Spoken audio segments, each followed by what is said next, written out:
All right, hi people, good morning. Really like just woken up, good morning style. And yeah, another line block for today of random thoughts of things I wanted to say because yeah, I was just thinking, do you know why? Or I'm wondering why everyone I've met with, Lyme disease, especially the worst cases, somehow, for some odd reason that I don't really understand, they are a type of person they are not the typical horrible person or we usually have much more, let's say, advanced empathy. We are empathetic people. We are people that are maybe a bit artists, with a tendency to do art and that kind of thing.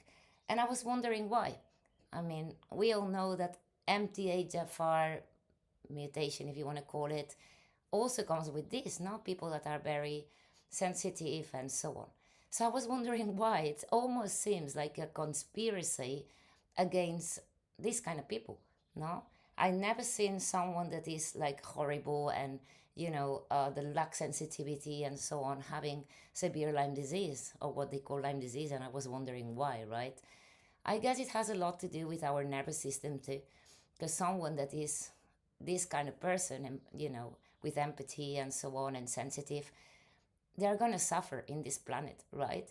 And the problem is, I guess, that we don't really know how to protect our nervous system against a planet that is completely the opposite as what it should be, right? So that causes trouble, and eventually yeah, we cannot ignore all these things, and our immune systems get weaker and so on. I guess that's why. I mean, I just don't understand any other possibility. But I guess, the ones that, or the elite, or whoever wants us to be sick, because that there is such thing, know exactly that this is the plan, that this is what happens, no? So, we need to protect ourselves with this. Obviously, each one of us and everyone in this planet has some sort of past trauma and other things that are also involved in all this. But yeah, what is for sure is that someone that lives in coherence, even if they are like really bad people, they are in coherence on what they live, no? So they don't get sick. But for most of us, especially the ones that are sensitive in a way, and again, being sensitive is not being weak. Being sensitive means that for some reason you feel things a lot more, which has a lot to do with inflammation, toxicity as well. So this is kind of, yeah, interesting. How with kids with autism they say, oh, but they are whatever, they try to romanticize something that is actually intoxication, but it's obviously very true that we do have, like, a tendency to be very good in music or art or just something like this that happens, no? Especially when there is neuroinflammation, it just seems to be tied together for some reason. And that'll be, yeah, one of the things that made me think, well, this is far beyond a plan that nobody told us, but, it's there in the shadows, no? So there's definitely something going on with this. Obviously, they want certain kind of people to be the strong ones, that say, even though it's us. Um, and they don't want our kind of people to be healthy, and that's obvious, right? Then the second thing would be, have you seen the sky lately? I mean, this has been going on for many, many years, and people still ignores it and whatever, but I mean, if you check a map, this is, I mean, this is crazy. It's just getting absolutely ridiculous, and people, I mean, you can no longer say that this is just like random whatever. I mean, the planes do such trajectories that it's just bloody impossible. And the problem is that most of the thing that they are spraying, it's mostly aluminum, which is really, really, really harmful, especially causing, things like Alzheimer, Parkinson. Again, all these labels are toxicity, but when it's mixed with this sort of metals, it's just a problem, no? So what are we doing? Why are the hell are just, I mean, what can we do with this, Um, the less populated the area is, the less we have, but we're still gonna suffer what they call climate change, which obviously does not exist and is done in purpose for all these reasons, no? So if you want to understand, really understand what Lyme disease is and all this mess is, you have to really, really dive deep into all these things, because if you do not understand them, it's going to be really hard to understand that, that the whole body is like in an intoxicated mode. And really what you need to do is bring back all that terrain back into place, detox all this crap and so on. And yeah, um, it's getting increasingly complicated, and obviously healing this is actually going against all the system, no? So you really have to kind of wake up, understand these things if you really want to heal from all these diseases or intoxication, really, no?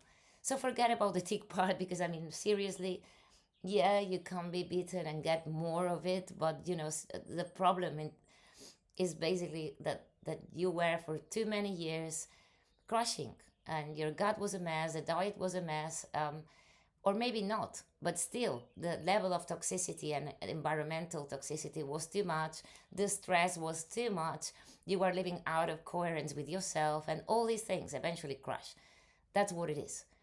So when you try to build a lifestyle later on with, so you can maintain it, it's also problematic, because most people still do not have a clue, no? Or again, they lack the empathy, like I was saying before, to understand how all these things work.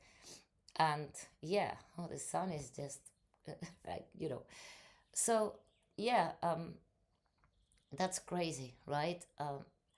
I don't know, I mean, lately that I've been going more outside in the outside world after a decade, and I keep wondering, like, how do they resist? They keep, I mean, I haven't eaten badly for a decade at this point. I used to be one of those that, especially with the food part, I was just completely ignorant. I'm not going to lie about all this. I was aware of all the things, but not with this one. So it's really important to understand that this is actually happening, that something must be done. And yeah, but what can we do? Because we can still kind of choose what we eat. We can still, if we have support and so on, move somewhere that is, more natural, and that's going to be hard enough, and find how we're going to live, and how, the financial part's going to go, and many other things, and find ourselves many times lonely and with more need of support and transport and many other things.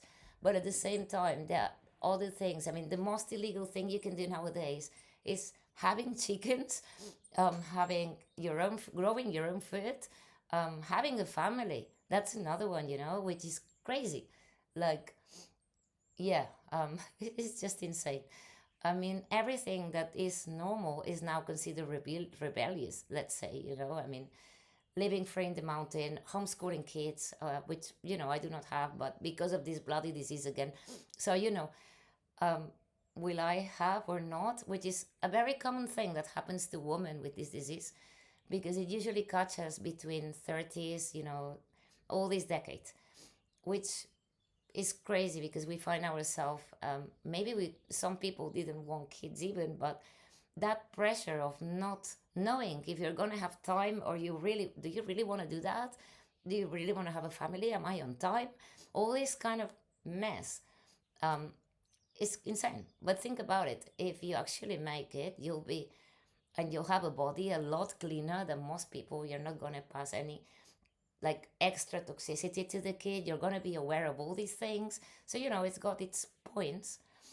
Um, and yeah, let's just try to somehow make it on time, no, if that's the case. But I think all these things are not very well talked, because, I mean, most of the Lyme disease community things and so on are based on the survival part of things, but there's a lot more to talk about, no? The lifestyle mainly, which is actually what got you sick in the first place, the lack of community, all these things together. And yeah, and I've been talking to many women, especially, that find themselves in this age range, and they have these problems and they cannot express it, or they don't, they're just basically focused on obviously getting healthy, no? And many times the survival thing, just the play is just, having enough support. All these things are just too much to even think about what's next, no? But yeah, you also have to understand that, yeah, the environment is fucked up. They are doing that to us, but at the same time, it's a matter of knowing it, but at the same time, don't get obsessed with it and do something about it as much as you can. Obviously, we cannot, or maybe we can, like take a gun and shoot the planes. I mean, what can we do? Maybe with some sort of drone or something. We have to think about that. There has to be a way, right? But we can, take care of our bodies and detox them as much as we can. So all this crap, extra crap that should not be there affecting us, is no longer there affecting us. No, that'll be, yeah. So yeah, that'll be it really, but obviously make better choices and in the food side and all these things. That's what we need to do. If we keep focusing on it's not a conspiracy anymore, but just so you understand, in all these things, it's just not possible to live. But at the same time, it's not about let's live like before, what they call normal, because otherwise we would crash, because that is not normal. That's how we got sick on the first place, right? So yeah, crazy, right? Absolutely insane. But we do need to make visible, so friends, family, everyone helps, no, all the time lost with this disease. I mean, it's just insane. So people get to points and then they have enough help to rebuild and to help others, and all these things have to start somewhere, you know and yeah, that'll be it really. I also find or talk to people that, they are a lot better, they've been through hell, but then they find themselves unable to work normal jobs because of toxicity, because energy levels, because of many things. And that's where we are valuable. you know okay, we are not, let's say, doctors, but we do have the experience and the knowledge with our own bodies, and that's far more important than any doctor could possibly you know know or do. I'm sorry to say, but someone that's been through it, it's gonna be able to help you a lot more than anyone who doesn't.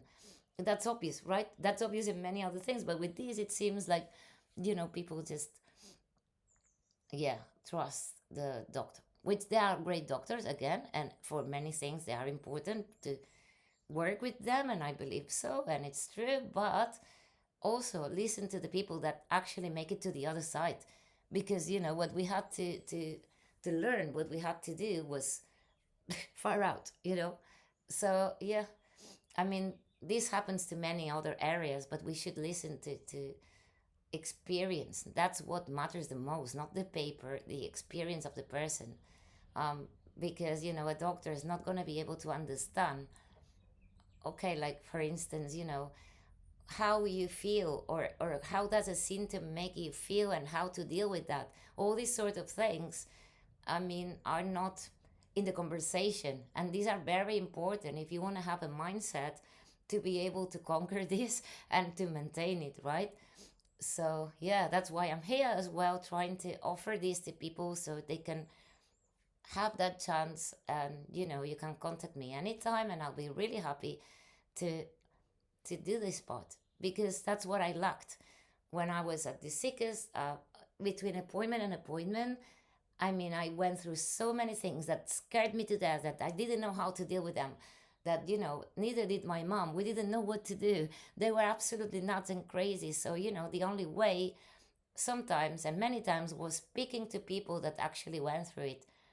And, but I believe offering like a couching situation where you could call, not 24/7, obviously we need a life, but, anytime or mostly, and just say, hey, I come, I just have like air hunger, whatever, and these symptoms happening. What do I do? No, unless it's like a, let's call medical emergency. The person's gonna be, oh, I feel this way, and I don't know how to deal with it, and all that kind of thing. Or the family is saying, oh, this person's having like a whatever rage attack with Bartonella, whatever.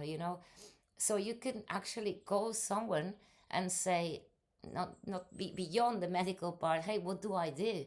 How can I calm down this person? What can I say? uh, all these things, no? So we are not lost in space. And yeah. So, well, that was it, I guess. And I'll continue the series. Have a good day. It's really sunny here, really warm. And I hope that, you know, you'll have a healthy and fantastic day. Bye.